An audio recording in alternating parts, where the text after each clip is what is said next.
How to overlay pictures in Canva. Hi everyone, I'm here to assist you today. Without any delay, let's jump right in.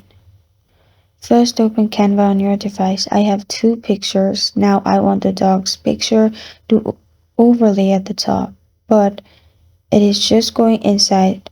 So what I can do is click on the dog's image or the image you want to overlay and click on Possession at the top.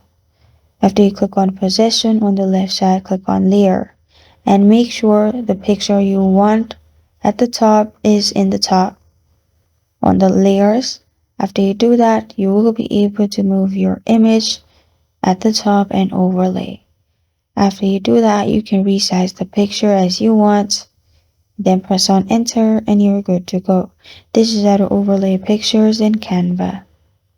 Thank you for joining me today. If this video helps you out, please leave a like and subscribe for more. If you have a question or want to suggest a topic, comment below.